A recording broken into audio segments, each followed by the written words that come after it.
Hello and welcome to the Chatsworth Quilt-Along. This month we are working on the block setting. So we have gotten all of our blocks 1 through 12 done, and now we're ready to put the surrounding star on the blocks. So we're going to be working on pages 28 and 29. And so this outer star is the surrounding. So we have large points, and then we have to make some Husker triangles and some other fun units. You're going to follow the cutting chart. You're going to use your accent fabric. And for my accent fabric, it's this gray. My sorted prints, these are going to be all your leftover pieces from all your blocks. So that's why in the first couple of videos I said to save all your leftover pieces from when you made your little blocks. You're going to need to cut a square from each of those to make your points. Okay, we're going to start off with making two different size Husker triangles. So there's going to be a large Husker triangle and then a smaller Husker triangle. And we're going to use our B background squares and our D background squares, and then our G and our H accent fabric. And for that, we're just going to do the traditional method of two Husker triangles at a time. So I have my B and my G, squares right sides together, and I just drew a really faint line, and now I'm going to stitch 1/4 of an inch on each side of that. So I already did 1/4 of an inch. I'm going to flip and do the other one. And then here is my D background square, and then my H accent fabric, right sides together. And we're going to stitch 1/4 of an inch on each side of that line as well.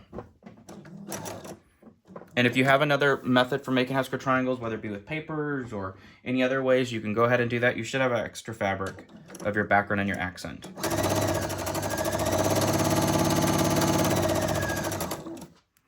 So I don't put any pins in, I just center it, make sure it's all lined up.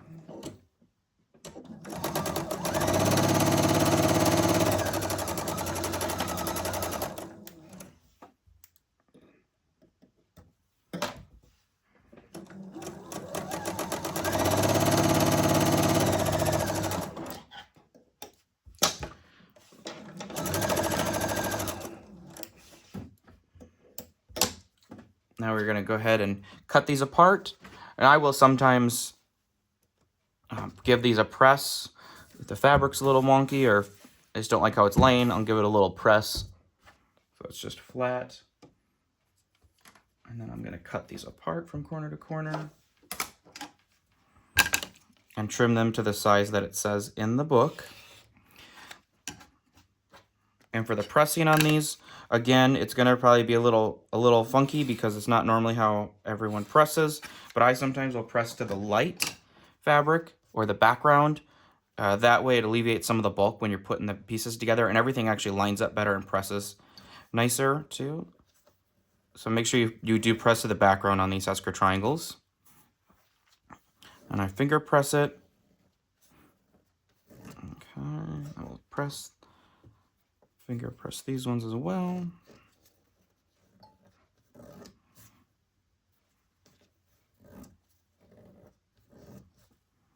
Okay.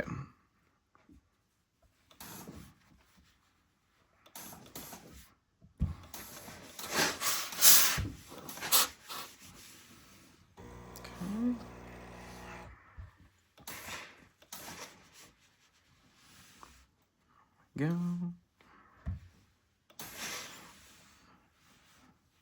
And for the full quilt, you're going to need 48 of the large and 48 of the small Husker triangles.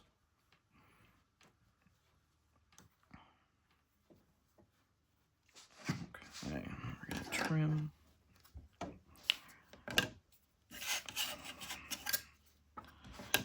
Just using my little mat and a ruler.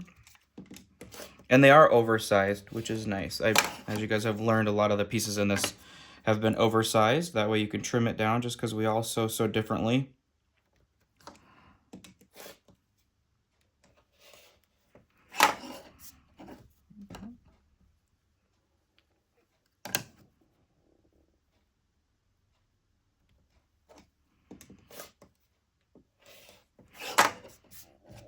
And when you're trimming your Husker triangles, you're going to make sure that you get that diagonal line right on your seam, no matter what ruler you're using. And I always like to do the seam right in the middle and have it right there, because that way I can make sure I get my points. You don't want to necessarily start off with your Husker triangle like this, where you're your seam is going the opposite way. You want to make sure it's in that corner, so you make sure you get your nice crisp corners.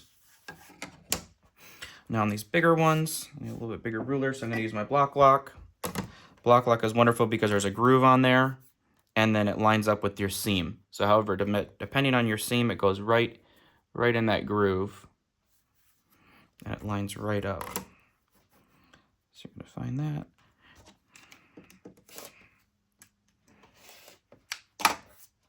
And so that is going to be...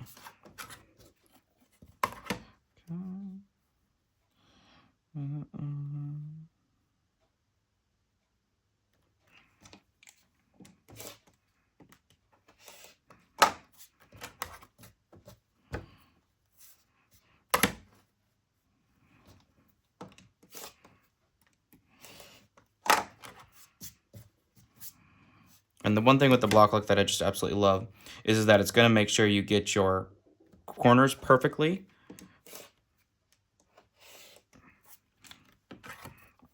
Okay, so now after you have all your Husker triangles done, you can do all 48 at one time. You can just do a stack of them.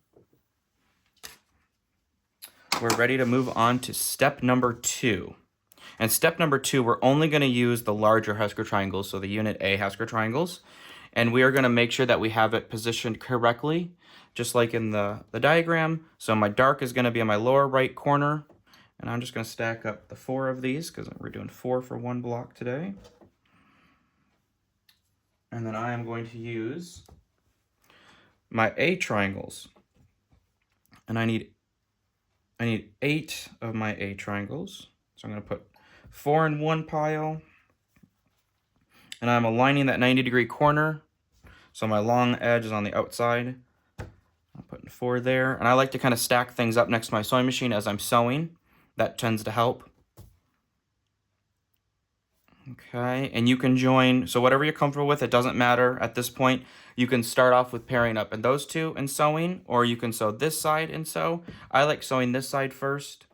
And when you sew this unit, you're going to align the outer edges. So you're going to basically have all your overhang in the middle, but you're going to line these edges first. So this 90-degree corner from the triangle and this 90-degree corner from the Husker triangle, you're going to line them up.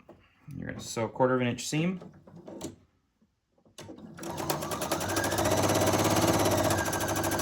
And I'm going to continue to do that with all 4 or as many Husker triangles that you have.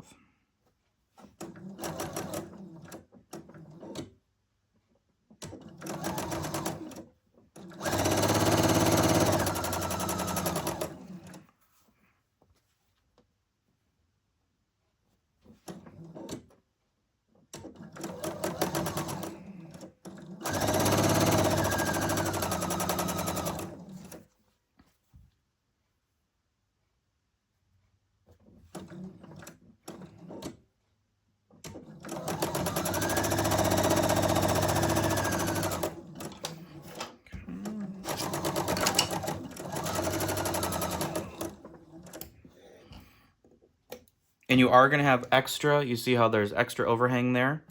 That's what you want.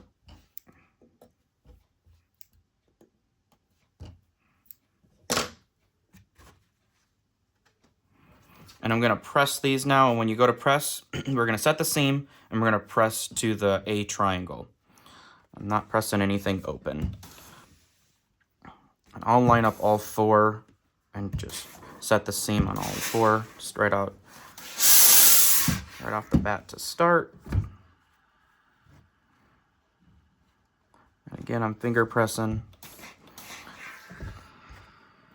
And the nice part with these units as well is our bias edge is going to get locked into the seams right away. So we don't have to worry about it stretching or anything. And the straighted grain is actually on the outside of the block.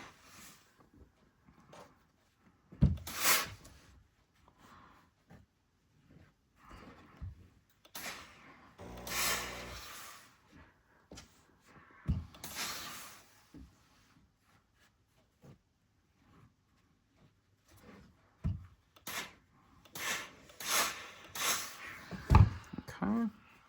So now after we have those done and that edge is lined up there, we're going to line up the next triangle, A on the top, Okay. And all of our overhang is going to be down here in the middle. And let it run off. It's okay. So you're going to line up the top, line up the right side, stitch your 1/4 inch seam.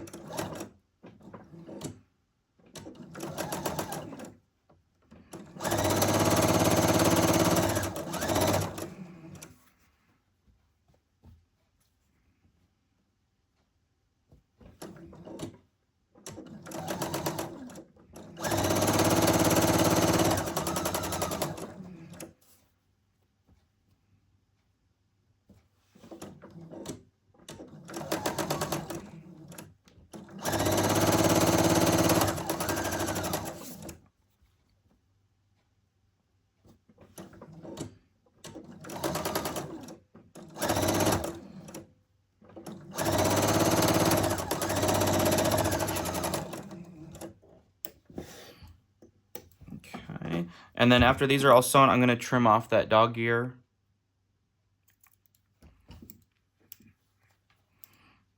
It will get trimmed off in the full final block, but I don't want to wait till then. I'm just going to get it done with now. Okay.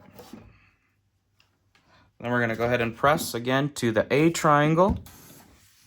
Set our seam.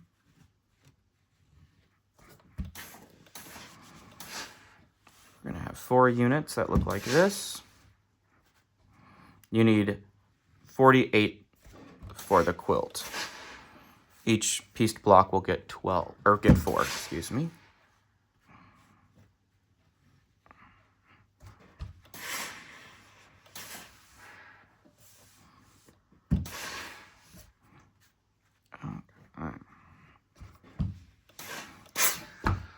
Now here's a little trick with this. So it says in the instructions, do not trim this. A lot of times people want to go ahead and trim this to the 1/4 inch from the point. Do not try to trim it yet. We're going to do that final trim when the whole block is done and we get this unit made.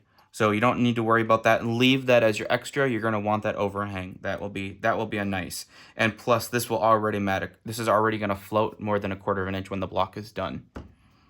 Okay, so that is our unit number C. Put those aside. And then when we go to unit number D, step 3, we're going to use our little unit Bs, which are our little Hasker triangles. Again, we're going to put them all 4 in the same direction. And then we're going to grab our E background squares and our C background rectangles. And we're going to make some corner units, and these are going to go in the corners of the blocks. We're going to start off with sewing the 2 squares together, pressing them, and then adding the C rectangle. No special tricks with this. We're going to just put it right sides together. You don't even need to pin.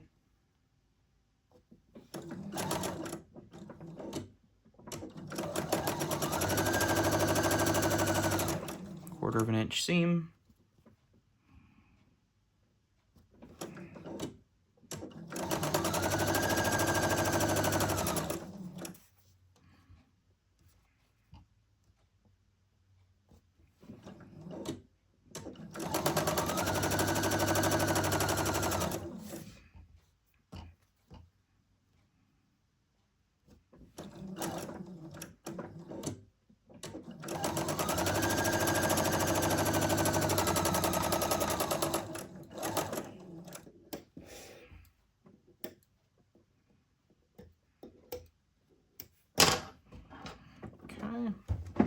Ready to press.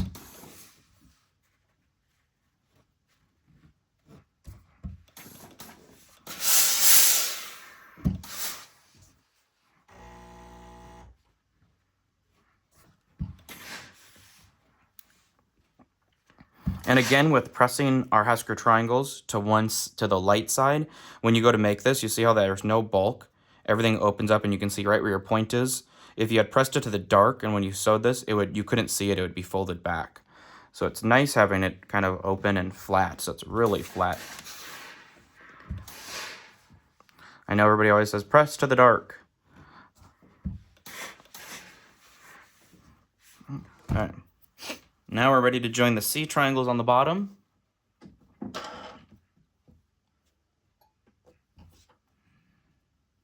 going to put a pin in the bottom, and then pin in this unit. I like to put a pin down at the bottom. So my Husker triangle's on the bottom, but I put a pin in there just so everything lines up.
Okay, now we're ready to press these to the rectangle, the C rectangle.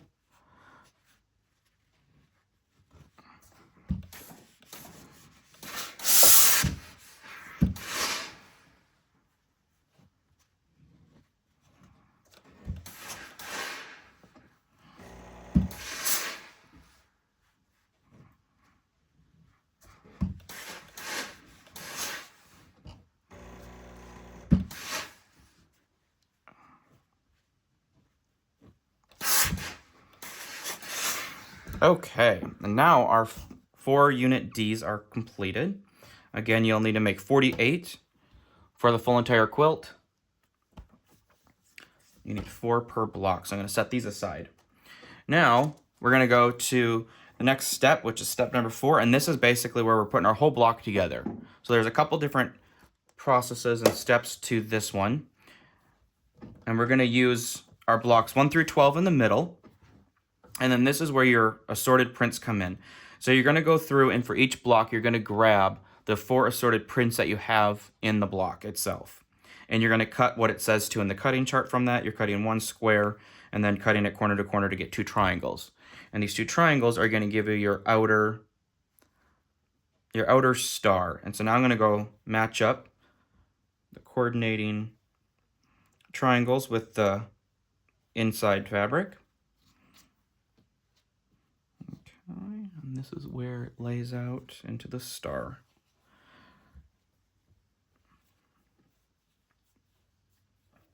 Then we're going to use our unit Cs, which again we haven't trimmed yet. And I like to do this next to my sewing machine, as I'm doing here in the video. And I kind of make sure everything lays out nice, it looks good. And then our unit Ds are going to go in the 4 corners. Okay. Really kind of fun to see how your block takes shape. Now with this, we obviously just can't start sewing it together. We need to go ahead and sew our flying geese. So I'm going to go through and make all 4 of the flying geese, and then we're going to trim them up, and then we're going to be able to lay the block back out and sew the block together. So until those are all done, I'm going to pick up my unit Ds. I'm going to put them aside again, and I'm going to pick up my block.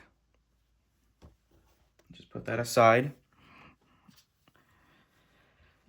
And then I'm going to take these units and I'm going to leave them, but I just have a method. And so again, I'm going to start with the first unit. You can pull these aside because you know they're all paired up correctly. And when we go to start with these, you see how the triangles are really large, they're oversized. You're going to take, again, like we did with all the other flying geese in the blocks 1 through 12, you're going to align this left corner edge. Okay, all your extra is going to be in the middle. Again, we're trimming this when it's done, so there is overage built in.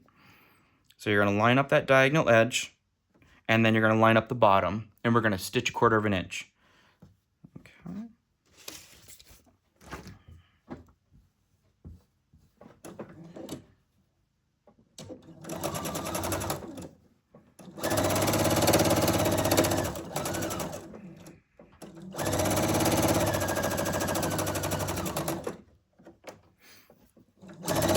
I'm just going to show you one at a time. So I sewed that seam. We're going to set it.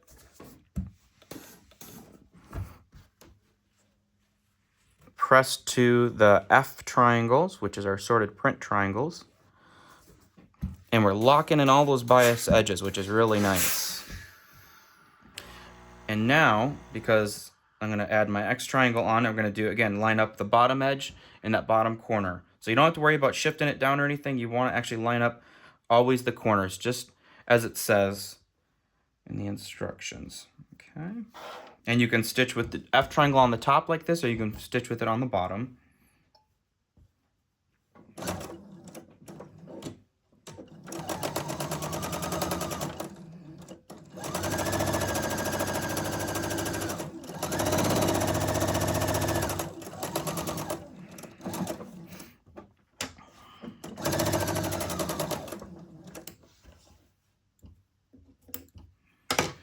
Okay, and then again, there's a dog ear right here, and I'm going to go ahead and trim that off. And we're going to press.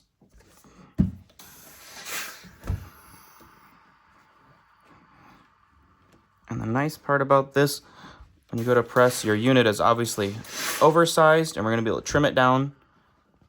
But your corners should have come out nice on your Husker triangles and your unit right there. So you're going to go ahead and make all 4 of these large flying geese for your blocks.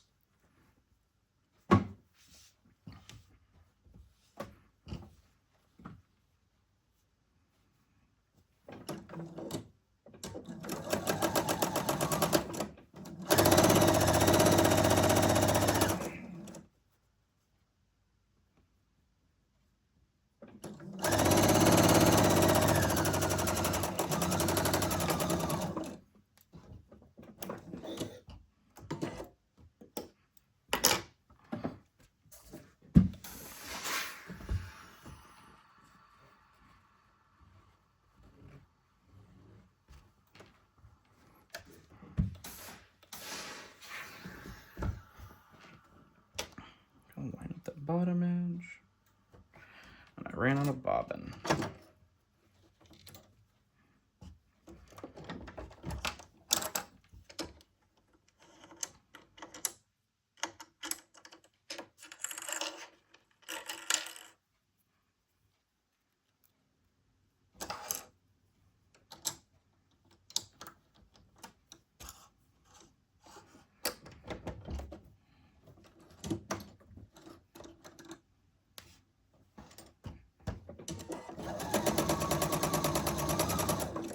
Now we got a full bob. We are good to go.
Okay, so now all 4 of our flying geese are done for our block setting. Now we need to trim them.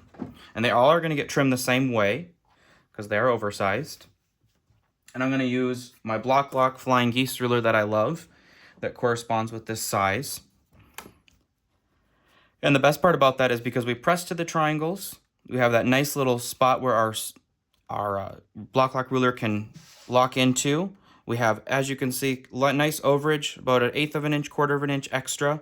We can see how well we pressed is the, the ruler lines right up into those guides. And then we can also check and make sure that we don't have our Hasker triangle, our large Hasker triangle extending into that seam allowance. It's gonna float a little bit. So you see why I said don't worry about trimming that in step number 2. And now we're just gonna go ahead and trim this. Again, we're gonna do 2 sides at once.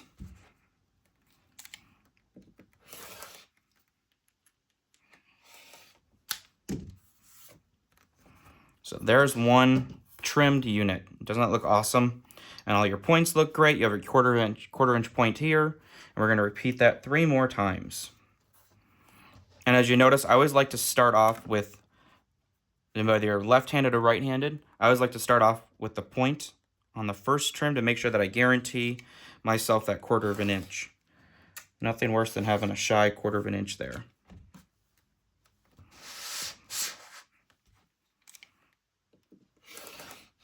And if you don't have a block lock, that's fine. Just trim it to the size that it says.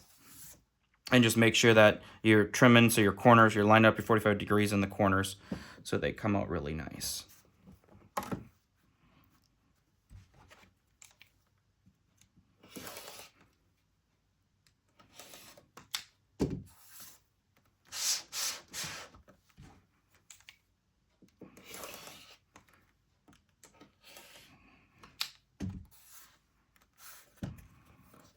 And the last one.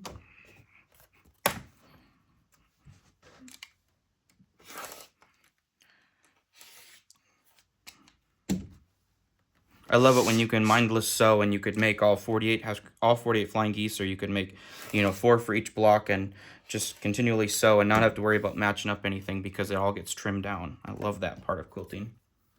So now after all 4 of these are trimmed, you're ready to lay your block back out. We don't need our mat or a rotary cutter anymore.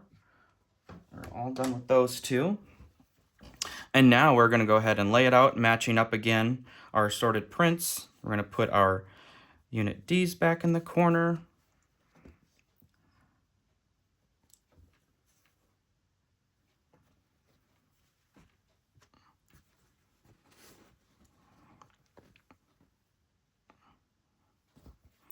We're going to make sure it looks good and looks correct. And look at that, the Unit D's are going in the right way, and you should have your full block.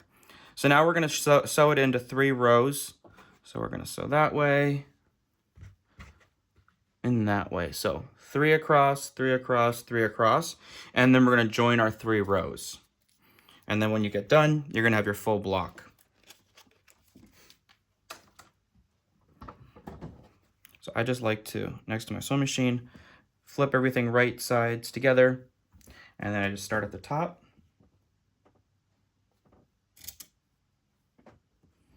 And I do pin in place, especially when the pieces start getting a little bit larger.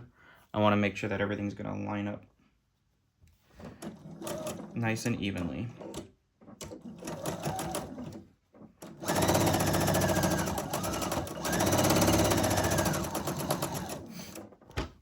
And get to the flying geese.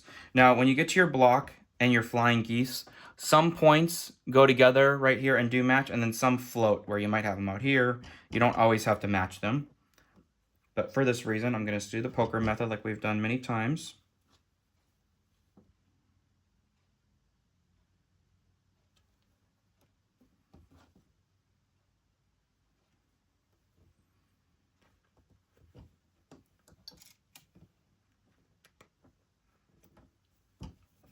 There we go, line the bottom.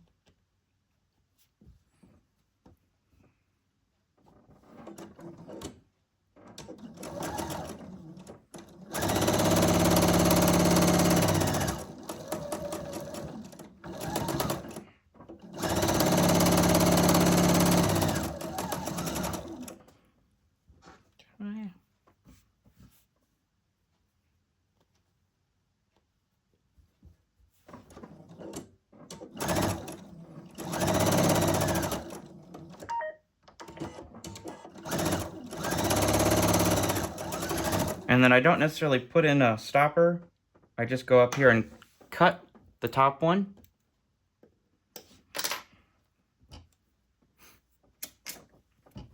And I go over here, flip it, and we're just gonna start on the other side.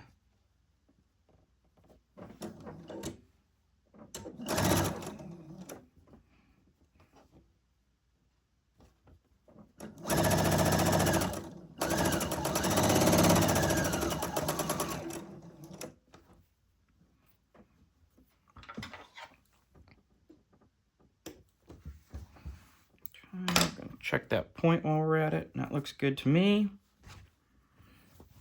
Flip it.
Now that we have all three of our rows together for our block, we're gonna go ahead and press.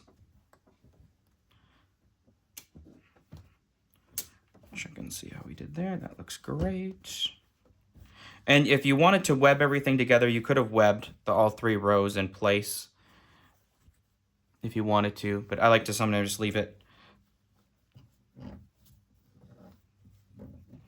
And then we're gonna press. On our top ones, we're gonna press out to the unit Ds, and then our block is gonna go into the block. Okay.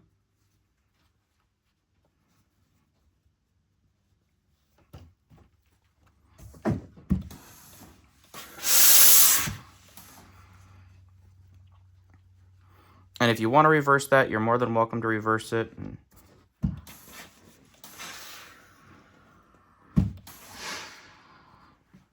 See which way you like pressing. And if you want to press everything open, feel free to press everything open. You know, with shortening your stitch length, it makes a big difference.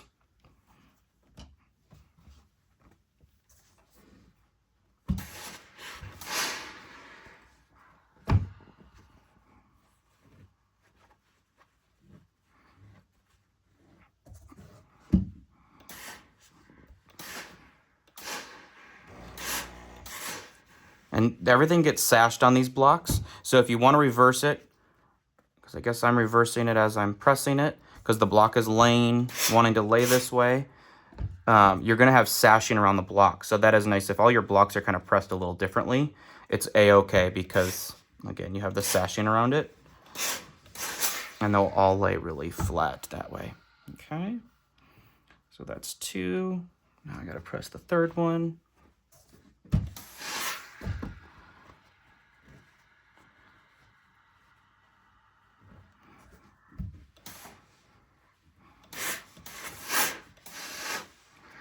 Sometimes just giving that little extra burst of steam and letting the iron sit on it for a minute, really a few seconds, does help a lot.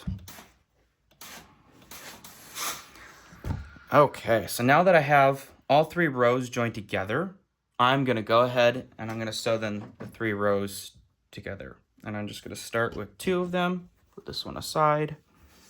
I'm going to put this on top. And again, I'm just going to make sure my seams nest right here.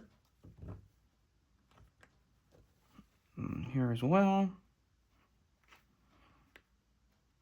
And then I'm going to match that point in the middle.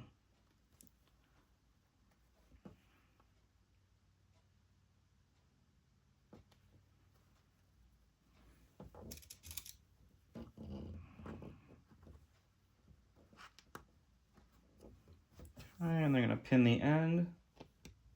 So that's the nice part. I'm going to pin the end so everything stays in place.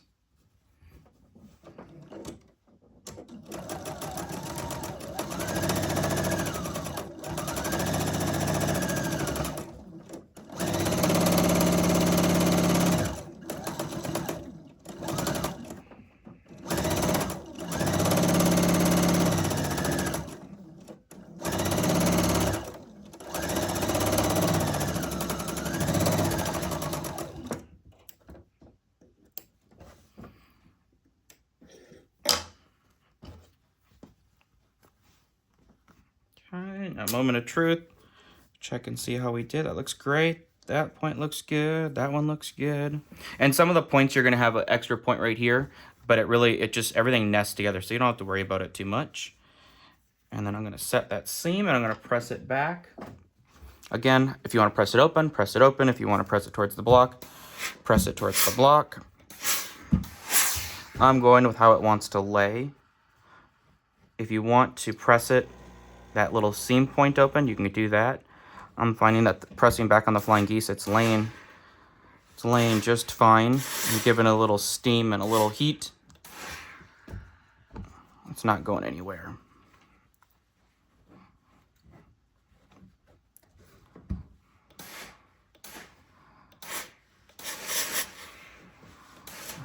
Okay. Awesome. Now we're going to put on that last side. Our block is almost done.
I love that final seam on a block. Let's check our points. That looks good. That looks great. That looks great. Awesome.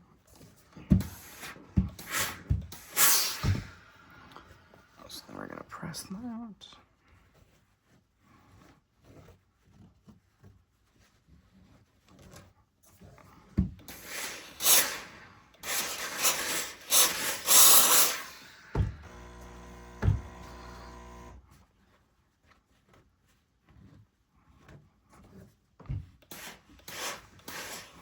And there we go. We have your final block all assembled. And so you're going to make 12 of these for the full quilt. Thanks so much for quilting along with us.